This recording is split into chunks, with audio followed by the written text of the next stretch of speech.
네, 오늘 말씀의 제목은 복 있는 가정이란 제목 가지고 하나님의 말씀을 선포하도록 하겠습니다. 오늘날의 가정은 위기의 가정이라고 합니다.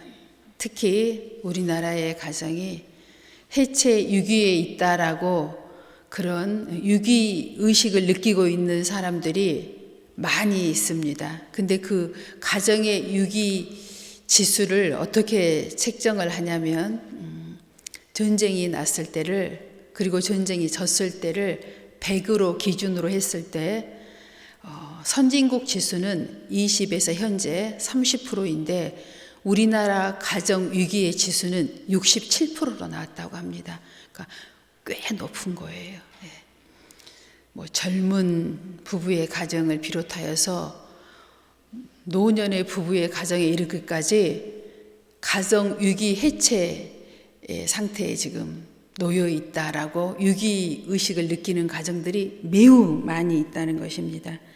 그래서 우리는 이러한 위기 의식에 있는 가정들을 어떻게 안식을 취할 수 있는 가정으로 바꿀 수 있는가를 우리가 오늘 말씀을 통해서 나누어 보려고 합니다. 로마서 14장 17절로 18절의 말씀을 보겠습니다.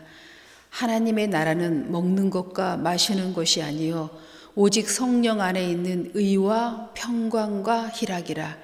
이로써 그리스도를 섬기는 자는 하나님을 기쁘시게 하며 사람에게도 칭찬을 받느니라. 아멘. 세상의 기준으로 보면 부와 명예와 귀를 가지고 있는 사람들도 그런 가정의 사람들도 우리의 객관적인 눈으로 볼 때 복 있는 가정이라고 말하기 어려운 가정들이 있습니다. 그럼 우리 그리스도인들의 눈과 세상의 눈으로 봐서도 복 있는 가정이란 어떤 가정이냐? 오늘 로마서 14장 17절에서 18절의 말씀에 있는 것처럼 하나님의 나라는 먹는 것과 마시는 것이 아니고 성령 안에 있는 의와 평강과 희락이라고 말씀하고 있습니다. 우리의 가정 안에 하나님의 의와 하나님의 평강과 하나님의 희락이 있어야만이 복 있는 가정이라고 얘기할 수 있다는 것입니다. 우리는 익히 알고 있습니다. 우리가 세상의 기준을 가지고 가정의 기준을 정한다면 이미 많은 가정들이 지금의 현재의 가정들도 파탄을 아마 이루었을 것입니다. 그러나 그리스도인 가정들은 오늘 성령 안에 있는 의와 평강과 희락을 가지려고 부단히 애쓰며 나아가고 있기 때문에 이 가정들이 유지하고 있음을 우리는 알고 있습니다. 그렇다면 하나님의 의로움이란 것은 어떤 것입니까? 하나님의 공의를 얘기하고 있는데 창세기 2장 15절 17절을 먼저 보겠습니다. 여호와 하나님이 그 사람을 이끌어 에덴 동산에 두어 그것을 경작하며 지키게 하시고, 하나님께서는 사실 아담을 지으시고 에덴을 주셨습니다. 이건 뭘 얘기하냐면 인간이 가질 수 있는 최대한의 모든 것을 주셨다는 얘기입니다. 부족한 것이 하나도 없어요. 에덴의 모든 것을 만드시고 그 에덴을 아담에게 주신 거예요. 그냥 다 주신 거예요. 이 땅을 살아가는데 부족한 것이 한 개도 없게 하시고 그냥 다 주신 겁니다. 에덴을 주셨다는 말씀은. 그런데 이 에덴을 받은 아담이 어떻게 하였습니까? 보겠습니다. 그것을 경작하며 지키게 하시고 여호와 하나님이 그 사람에게 명하여 이르시되 동산 각종 나무의 열매는 내가 임의로 먹되 선악을 알게 하는 나무의 열매는 먹지 말라. 내가 먹는 날에는 반드시 죽으리라 하시니라. 아멘. 여기에 에덴에 하나님의 공의를 하나 세워놓으셨습니다. 그게 뭐냐면 다 네 임의로 다 하되 선악을 알게 하는 열매만큼은 먹지 말라고 공의를 하나 세워놓으셨습니다. 에덴 동산 중앙에. 이것이 바로 하나님의 공의입니다. 이것이 무너짐으로 말미암아 우리의 가정에 우리의 삶에 위기가 생긴 것입니다. 그래서 우리는 오늘 이 근본을 알아야 합니다. 이 근본을 알고 있으면 위기에 있는 가정들이 회복되게 될 줄로 믿습니다. 18절 25절 계속 보도록 하겠습니다. 여호와 하나님이 이르시되 사람이 혼자 사는 것이 좋지 아니하니 내가 그를 위하여 돕는 배풀을 지으리라 하시니라. 아멘. 아담 홀로 에덴에 있는 것이 하나님이 보시기에는 좋아 보이지 않으셨던 것 같습니다. 여호와 하나님이 흙으로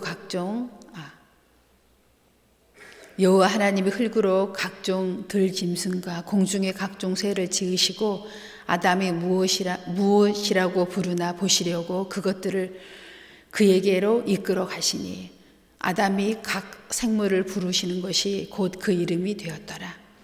아담이 모든 가축과 공중의 새와 들의 모든 짐승에게 이름을 주니라. 아담이 돕는 배필이 없으므로 여호와 하나님이 아담을 깊이 잠들게 하시니 잠들매 그가 그 갈빗대 하나를 취하고 살로 대신 채우시고 여호와 하나님이 아담에게 취하신 그 갈빗대로 여자를 만드시고 그를 아담에게로 이끌어 오시니 아담이 이르되 이는 내 뼈 중에 뼈요 살 중에 살이라. 이것을 남자에게서 취하였은즉 여자라 부르리라 하니라. 이러므로 남자가 부모를 떠나 그의 아내와 합하여 둘이 한 몸을 이룰지로다. 아담과 그의 아내 두 사람이 벌거벗었으나 부끄러워하지 아니하니라. 아멘.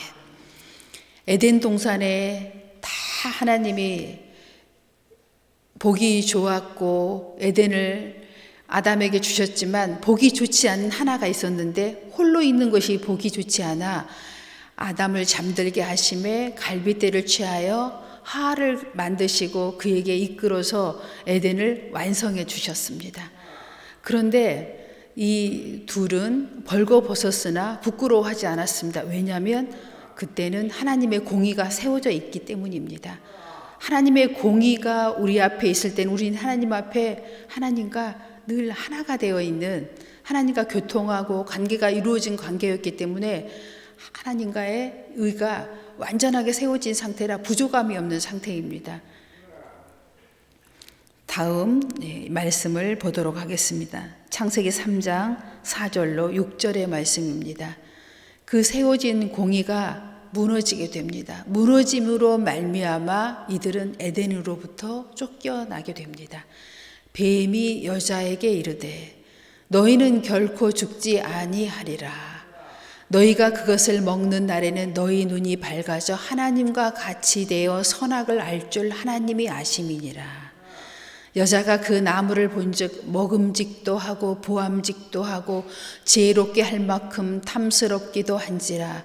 여자가 그 열매를 따 먹고 자기와 함께 있는 남편에게도 주매 그도 먹은지라.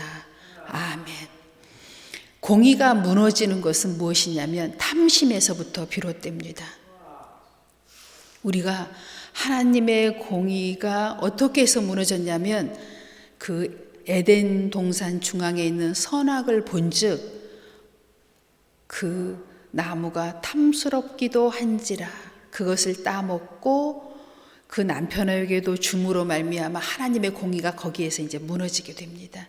그래서 우리는 우리의 가정에 유기를 맞게 된 것은 하나님의 공의가 없기 때문입니다.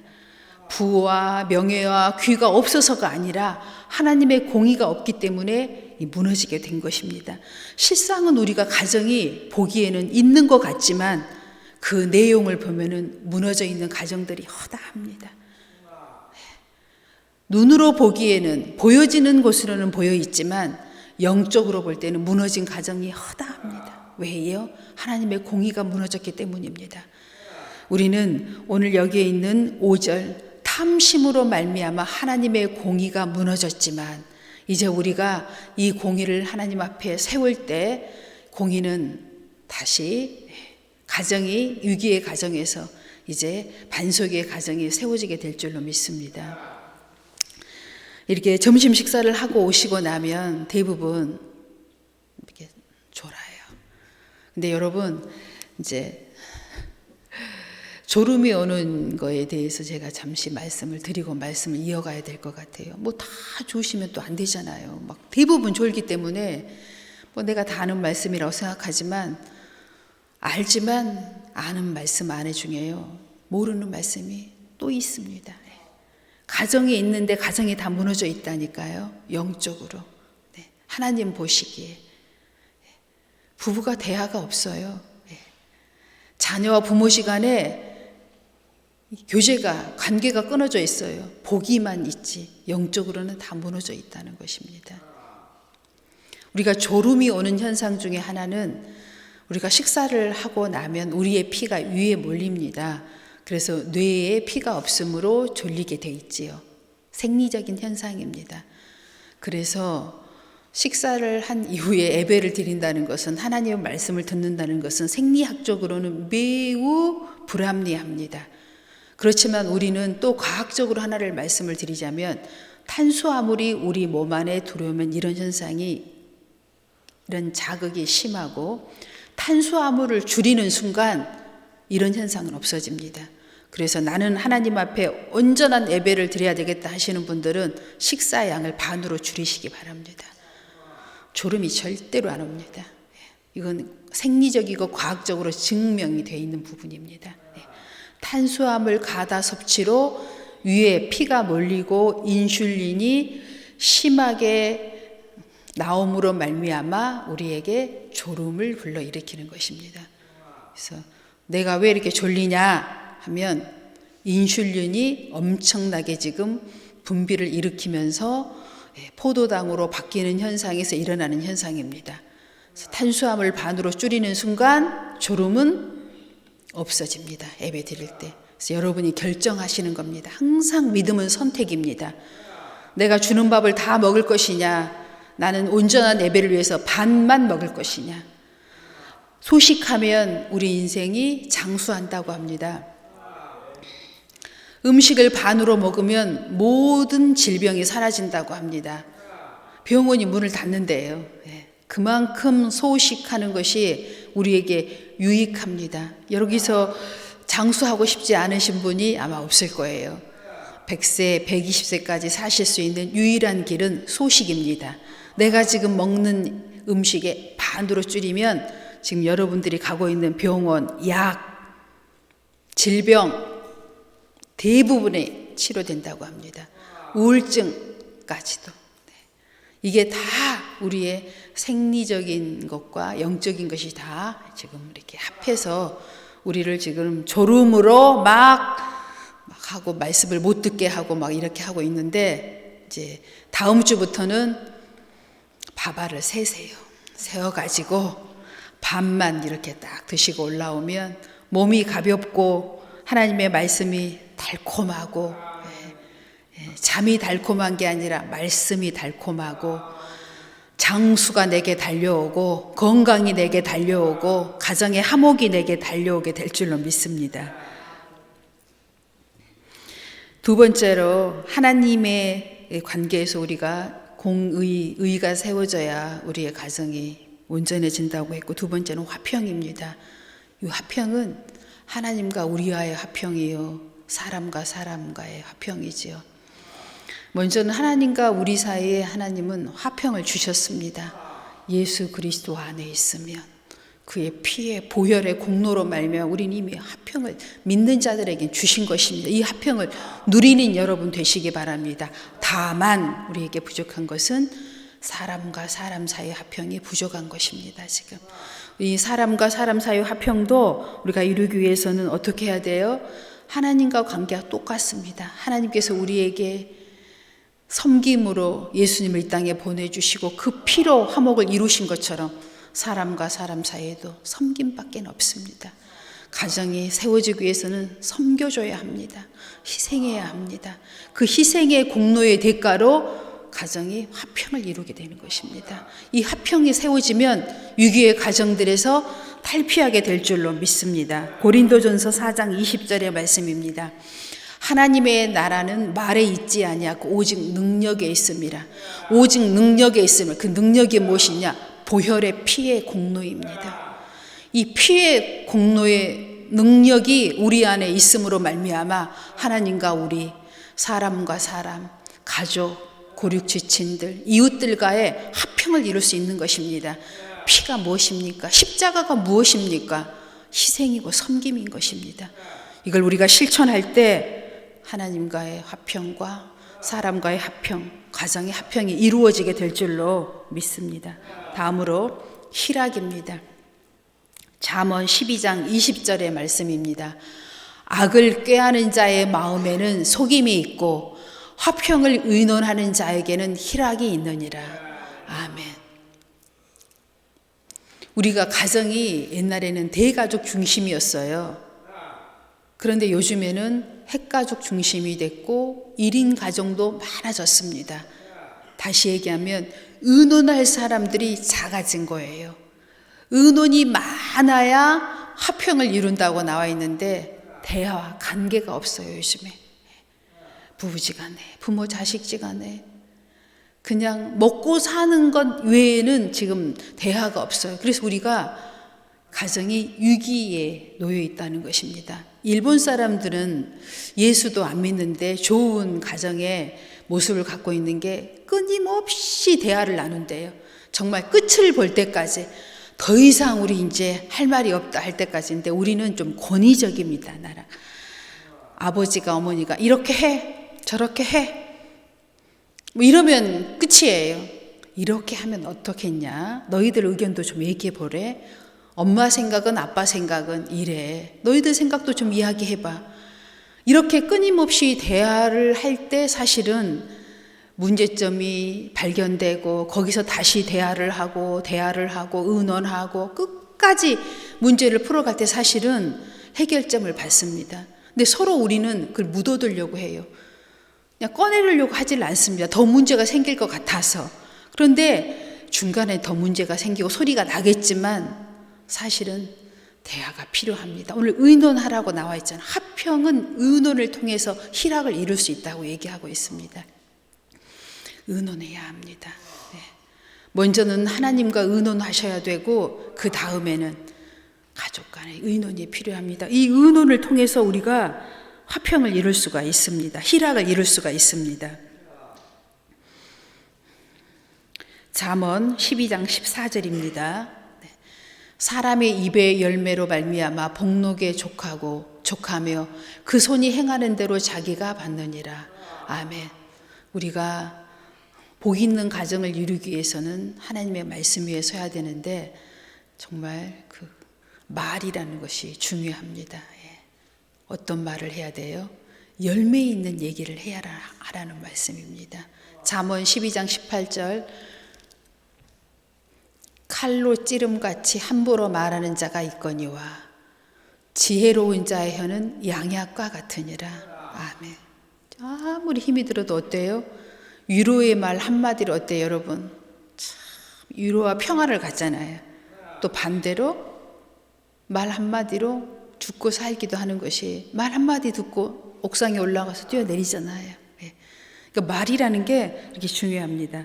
닭은요, 닭 알죠? 닭이 못된 습성을 하나 가지고 있는데 어떤 습성이냐면 닭이 몸이 쇠약해지면 몸에 부스러기가 나고, 우리도 그렇잖아요. 면역성이 없어지면 막 피부 질환도 일으키는 것처럼 닭도 피부 질환을 일으키고 상처가 막 난대요. 그러면 이 닭은 특징이 뭐냐 하면 주위에 있는 닭들이 모여 들어가고 그 입으로 그 상처 난 곳을 막 쪼아댄대요. 언제까지 쪼아대냐면 닭 몸 안에 있는 창자가 나올 때까지. 그래갖고 죽인대요. 이 닭이 그런데요. 그 약한 부분, 그 상처 입은 그 부분을 막 온 주위에 있는 닭들이 막 거기를 쪼아가지고 창자를 막 나올 때가 죽여버린대요. 어때요? 우리는 그러고 있지 않은지. 연약한 자, 상처 입은 자, 소외받은 자, 억울한 자, 놀린 자, 병든 자가 있을 때 어떻게 하고 있는지.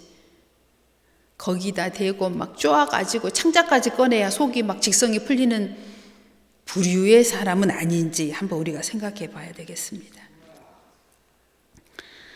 이처럼 우리가 닭부리가 아니고 우리는 하나님의 손길이 닿은, 하나님의 터치가 닿은, 하나님의 형상을 갖고 있는 거룩한 하나님의 족속이요, 나라요, 백성이요, 하나님의 형상을 입은 저희들입니다. 우리는 말 한마디로 상처 입은 영혼들에게 위로함으로 죽은 자도 살리고 약한 자도 세우고 무너진 가정도 세울 수 있는 그런 복된 인생을 살았으면 좋겠습니다. 잠언 12장 28절의 말씀입니다. 공의로운 길에 생명이 있나니 그 길에는 사망이 없느니라. 하나님의 공의를 세워놓은 길에는 지옥은 없다는 말씀입니다. 지옥 가는 자가 없다는 것입니다. 천국의 길이라는 말씀입니다. 생명이 있는 곳에, 예수님이 있는 곳에 인도받을 수 있다고 말씀하고 있습니다. 하나님의 공의를 가정 안에 세우십시오. 유혹과 미혹을 물리칠 수 있는 여러분 되시기 바랍니다.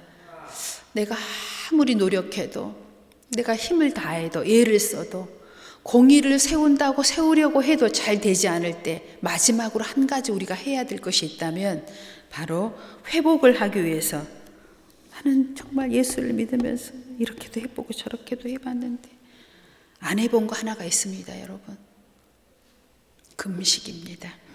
이사야 58장 6절로 11절입니다. 내가 내 가정을 위해서, 내 무너진 이 위기의 가정을 세우기 위해서 내가 할 수 있는 한 가지 금식이 남아 있습니다. 내가 기뻐하는 금식은 흉악의 결박을 풀어주며 멍에의 줄을 끌어주며 압제당하는 자를 자유하게 하며 모든 멍에를 꺾는 것이 아니겠느냐. 또 줄인 자에게 내 양식을 나누어 주며, 금식할 때 우리가 지켜야 할 일들입니다. 유리하는 빈민을 집에 들이며 헐벗은 자를 보면 입히며 또 내 고륙을 피하여 스스로 숨지 아니하는 것이 아니겠느냐. 그리하면 내 빛이 새벽같이 비칠 것이며 내 치유가 급속할 것이며 내 공의가 내 앞에 행하고 여호와의 영광이 내 뒤에 호위하리니 내가 부를 때 나 여호와가 응답하겠고 내가 부르짖을 때 내가 여기 있다 하리라. 만일 내가 너희 중에서 멍에와 손가락질과 허망한 말을 제하여 버리고 줄인 자에게 내 심정을 동하며 괴로워하는 자의 심정을 만족하게 하면 내 빛이 흑암 중에 떠올라 내 어둠이 낙하같이 될 것이며 여호와가 너를 항상 인도하여 마른 곳에서도 내 영혼을 만족하게 하며 내 뼈를 견고하게 하리니 너는 물된 동산 같겠고 물이 끊어지지 아니하는 샘 같을 것이라. 아멘. 오늘 제가 여러분 앞에 설교한 모든 내용이 이 안에 다 들어있습니다. 하나님의 공의가 세워질 것이며 물된 동산 같은 축복이 여러분 가정에 흘러 넘쳐나서 목마르지 않는 영혼의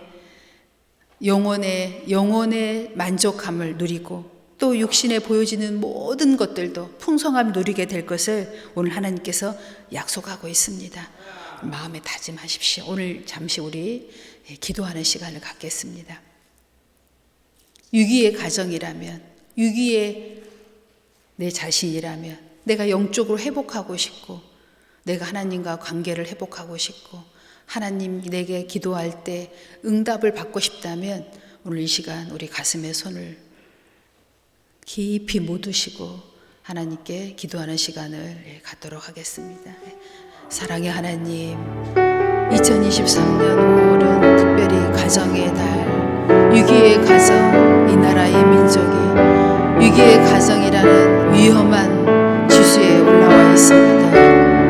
가정이 세워져야 나라가 세워지고 나라가 세워져야 세계가 든든히 세워져 갈 텐데 아버지 하나님 어찌합니까? 저희들에게 아버지 하나님 믿음을 더 굳건하게 주시고 우리 가정에 하나님의 공의가 세워질 수 있도록 우리의 믿음을 아버지 하나님 붙잡아 주옵소서. 어떠한 형편처지에 있다 할지라도 말씀을 주야로 묵상하게 하시고 기도하는 것을 게을리하지 않게 하시고 쉬지 말고 기도하고 기뻐하고 감사함으로 하나님의 나라를 세워 주옵소서.